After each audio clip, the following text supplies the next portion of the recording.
Hello, friends. Hello, everyone. Thank you for joining me for another, hopefully not too long, quick session about investing, about real estate. Dani Beit-Or here. Happy Friday. Happy weekend. Thanks for taking the time. I want to talk about today one sad story and one sad story. Not too horrific. I'll explain to you in a second.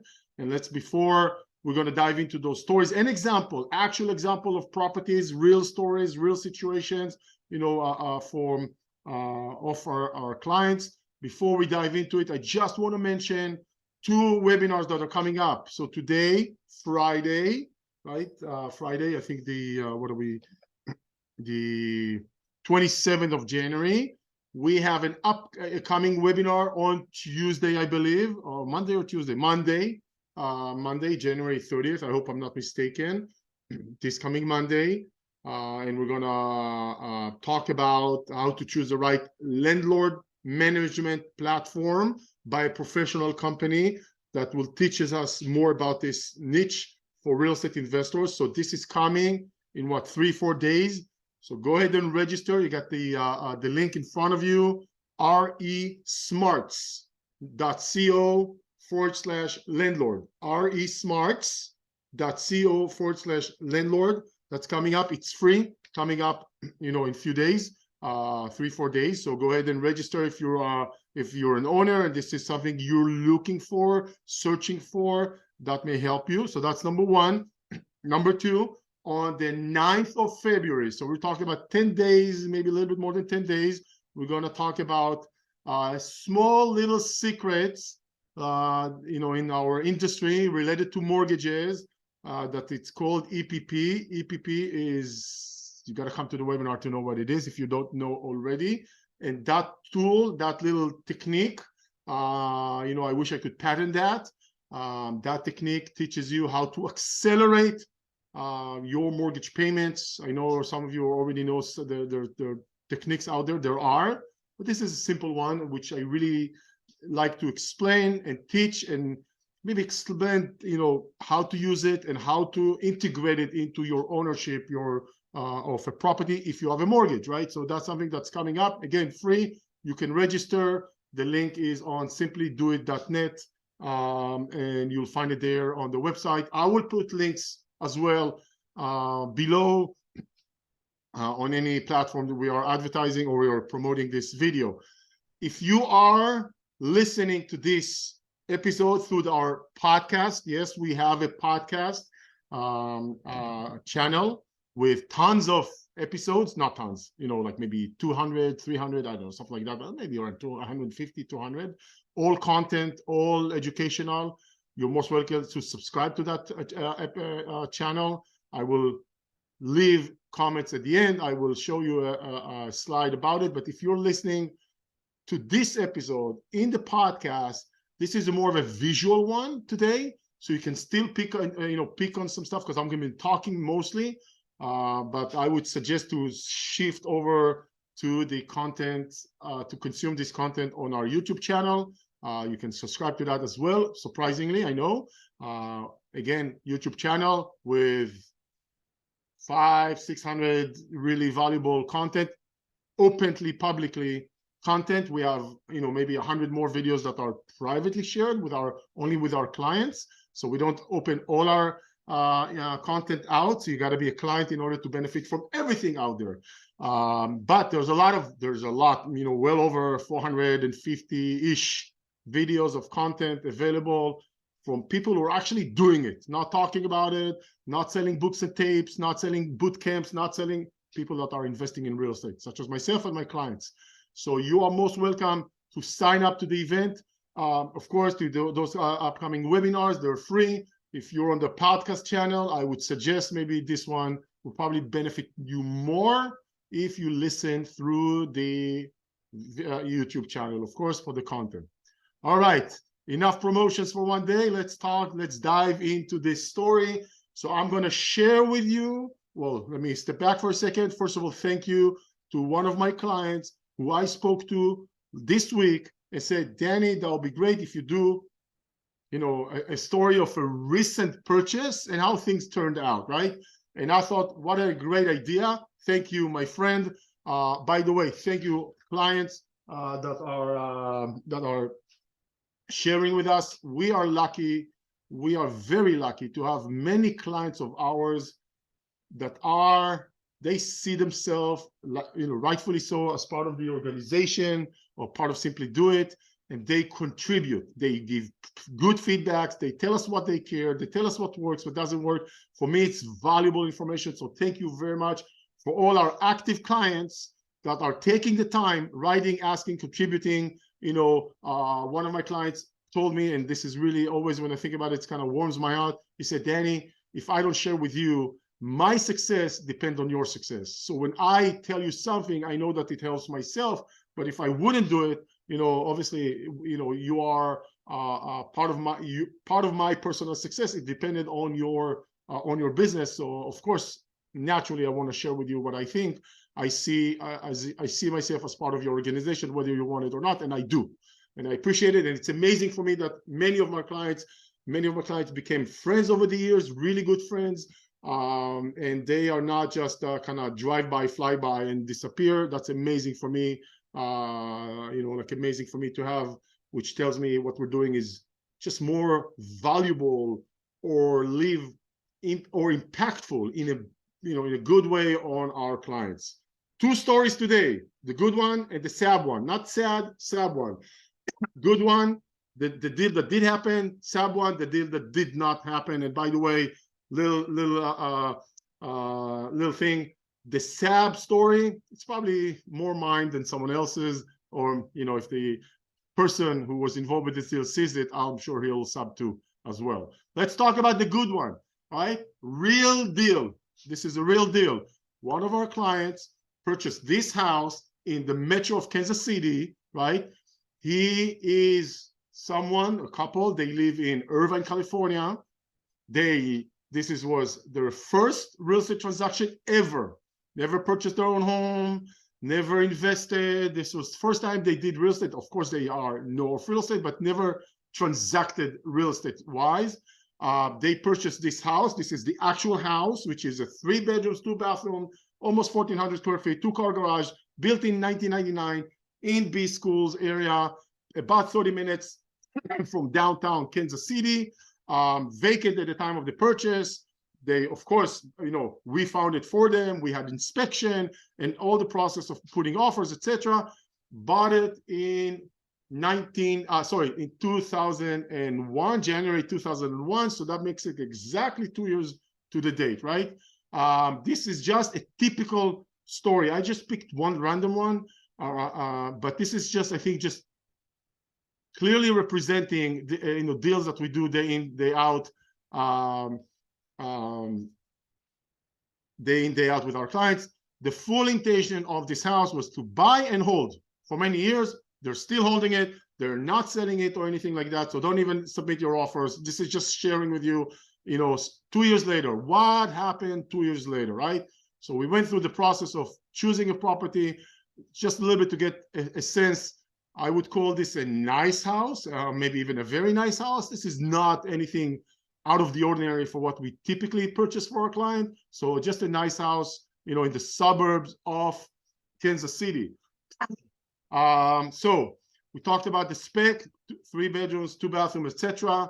The asking price, I believe in the time, maybe we're going to even have that, was, I think the asking price was 190. Maybe it was actually 200. Could be a mistake here. So I don't remember if it's, we'll see in a second. It was 190 or 200. They offered 190 on it, or we offered 190 on it, and then we knew it needs a little bit of work, just a little bit, just to freshen it up. And at the time, they got a rate of 3.25, which is amazing, of course. Today, back then, was just common. Here are the numbers. So the estimated rent was between $1,400 to $1,550. So that was the anticipated or estimated rent. Here are all the expenses: property taxes, insurance, repairs, property management, leasing fee, HOA if there isn't one, vacancy, etc. Right? So we got all the projected anticipated, estimated expenses of this property, estimated income, estimated expenses. This is not, we do it for every property that we filter. We put this Excel together with details so we can do a financial analysis based on assumptions. We don't do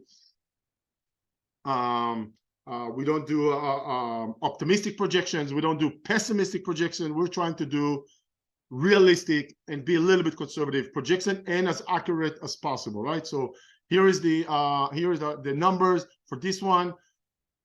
When we analyze this deal during the estimated first 5 years, we see that the the annual cash flow for this house was projected after expenses, after vacancy, after mortgage payments, was to be expected about $4,300 a year, right? Realistic, and which is about $350 a month.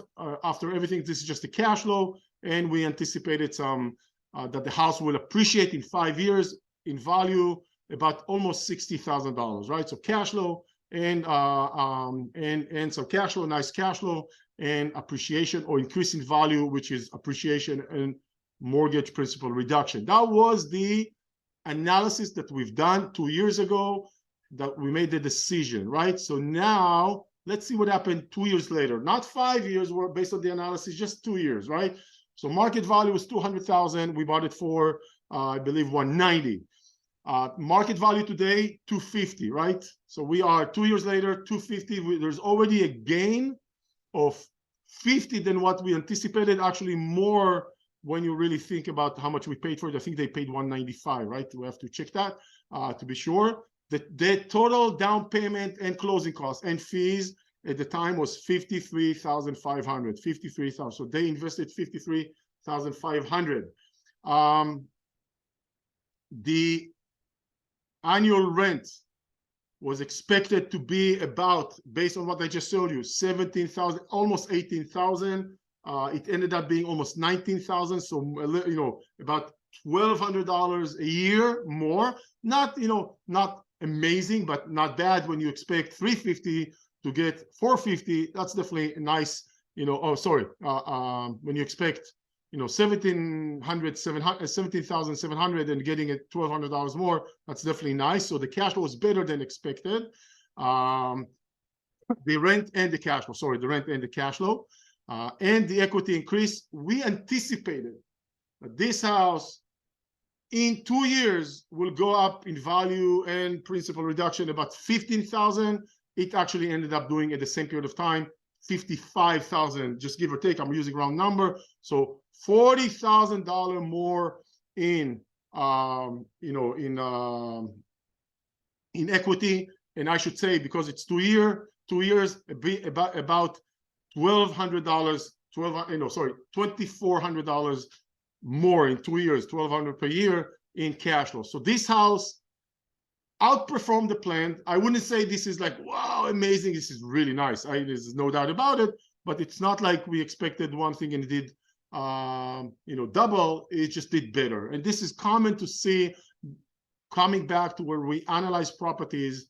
When we analyze properties, that they're, because we are a little bit conservative, cautious about, you know, the analysis, the properties are performing better in reality. Great. Obviously, everybody's happy. Before we turn into the sub story, let me tell you about what I had a conversation with my client just 2 days ago to get ready for this. I asked him, tell me a little bit about what happened, what went wrong, what didn't go wrong. He said, Danny, you know, I got to tell you, all in all, no big surprises. The one thing that the two surprises that I did see happen in reality, he said, first of all, I wish, and maybe he said maybe I could have pushed harder on my end, but I wish between tenants it wouldn't take 45 days, that it will take half of that. I think there's some time inefficiency between one tenant moves out until the house is ready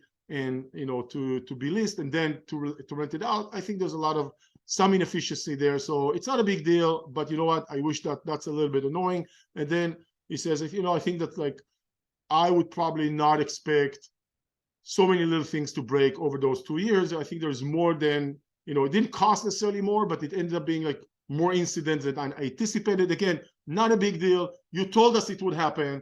I think it just happened from what we thought it would be compared to what really happened. I think it happened more. Other than that, says, what can I say? Look at what the results in 2 years, the amount of time I put into it, very little. It's, I mean, from my end, it's like not only that we're definitely happy and okay, and even those little things are not that big of a deal, but you asked me, so I'm telling you. Actually, you know all of you know very well. We spoke to you a week ago, and we told you we want to buy another one, right? So we're already interested in another one, but this is because you're asking me for details. No drama, no major drama, no big problems. I had 2 tenants, one stayed for a year and a half, and then about almost 45 days transition between 2 tenants, and then the next tenant came in.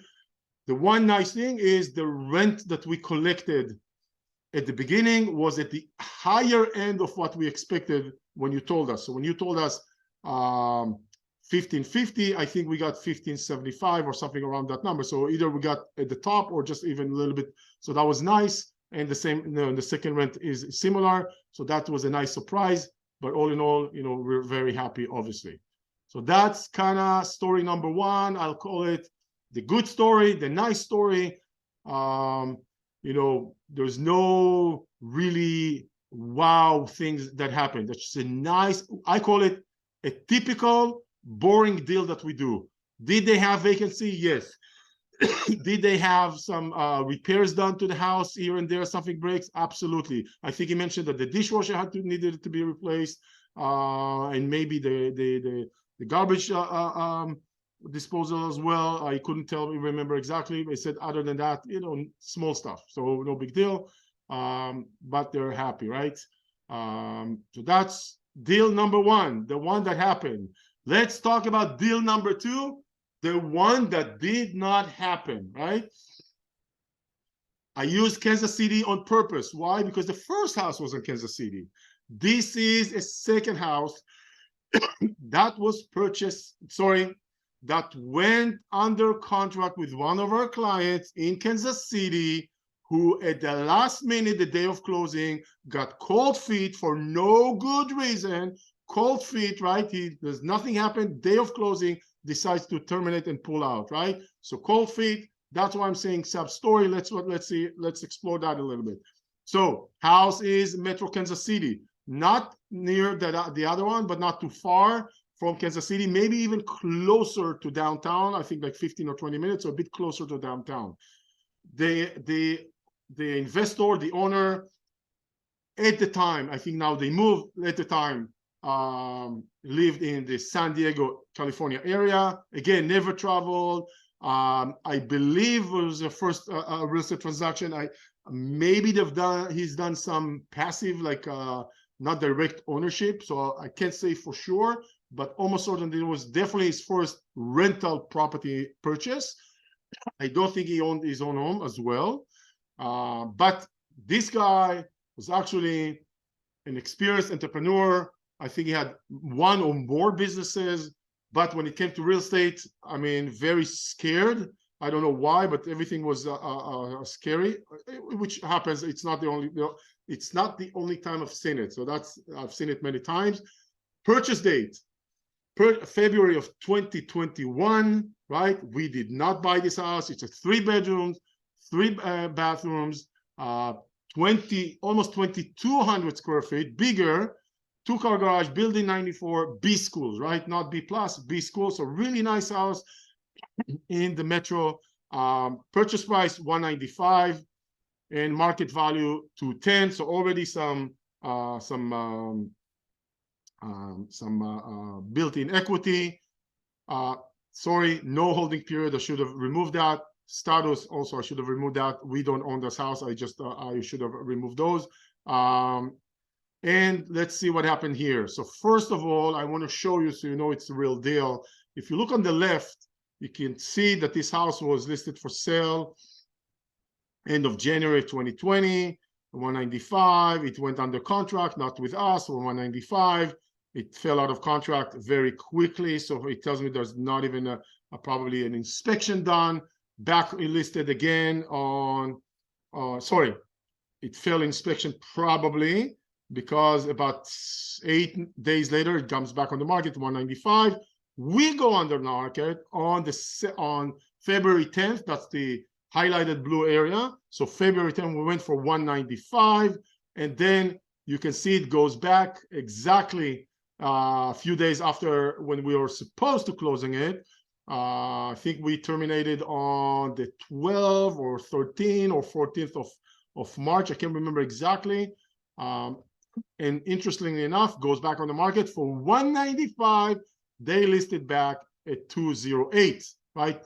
So they already upped the price $15,000 or $13,000, and it probably went around that number, you know, sold in May, right? So where you see pending sale 195, that was our transaction. That did not happen. Let's look at what could have been with this house. Very similar, you know, the annual cash flow, according to our analysis, was $4,200 a year in the first 5 years. Realistically, it should have gained probably $60,000 or more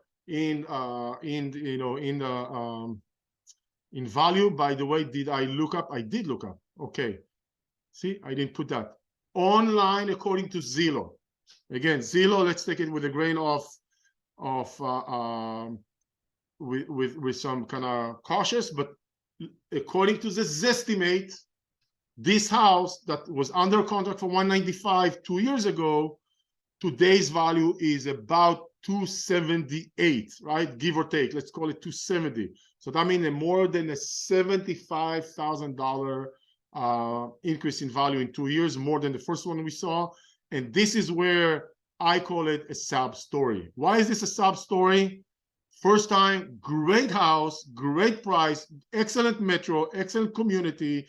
You know, I'm sure this one obviously anticipated what we were planning on, right? It did not, based on what we were planning, we did not think it will increase in value by 70,000 in 2 years. We expected it to increase in value by 70 years, maybe over. See, we thought it will increase in value of 60,000 in 5 years. So it outperformed what we anticipated. And why is it a sub story? Number one, well, if the investor is looking at this house right now, looking at this, I hope he's, he prevented a loss. He prevented taking a risk by just not buying, right? When you don't buy, no problem, no doubt. If you don't buy, no risk is taken, you're not going to be benefiting and you're not going to be losing. So he didn't lose anything. For me, it's a sub story for a couple of reasons. One, what a great deal. I mean, wow, just a nice, good deal. So I sab one because it's a great deal. I sab for the second time because we spent a lot of time finding these deals and putting them together to present them to our buyers. So we wasted a lot of time over it. So we lost time and and energy over this deal. So that's sub number two. And sub number three, well, because I think the last minute cancellation, the agent of the seller didn't want to work with us again, and we were not able to come in and present this deal to another buyer. So we can buy it, someone else could buy it. So that means the loss of opportunity. So for me, it's no big deal. Those things happen. I just feel that the sub story here is the termination for no good reasons, just for being fearful from don't know, right? So just to show you, that's why I call it a sub story, right? Nobody lost anything. It's not a trauma. It's not traumatic. I just remember this one being like, bummer. Nice house, good location, good prices, good numbers. Now we're 2 years smarter. It outperformed. We couldn't we couldn't know it back then, but outperformed, which is also great. So very similar profile, very similar house, very similar, two different personalities, two different people. One, jumped in and pulled the trigger. One jumped back, did not pull the trigger. Okay. All right, guys. Before we wrap it up, remember, 2 webinars coming up. Monday, very close. Monday, January 30th, and then February 9th. 2 webinars. Register free. Always content, always teaching, so you can benefit, become better investors. So that's the 2 webinars. Also, I want to mention, I mentioned it earlier, we have our YouTube channels with tons of content, right? Lots of real content from people who are investing. No fluff, no, no upsell, cross-sell, downsell, whatever, just content, valuable. You can subscribe, get the content. This video is going there as well if you're not watching it on YouTube. So by all means, youtube.com/simply do it 1. The number 1, the character 1, not the word. So simply do it 1 is our I think we're even at simply do it on YouTube as well. So that's 1 content channel you can consume. Second content channel, our podcast. We call it Guided Real Estate Investing by Simply Do It. Guided Real Estate Investing by Simply Do It. We have, I think, about 150 episodes. We keep putting content there as well. If you are not consuming this through the podcast, you're most welcome. Why do we have them all? So we want to make on all channels. We want to make it very simple and accessible, and a lot of the content is suitable for both. Most of the content that is, some of the content is more suitable for YouTube. You can consume it, learn, spend the time. We really try. I have my core values is don't put content out where there's no value to it, right? So keep that in mind. If you want to get in touch with us, by all means, do so. You can look us up on simplydoit.net, simplydoit.net, and you can see the type of properties we consider buying, and sometimes we are buying, on reistart.com, reistart.com. I'm Dani Beit-Or. Thank you for your time. Thank you for listening. Talk to you soon. See you on the next webinars.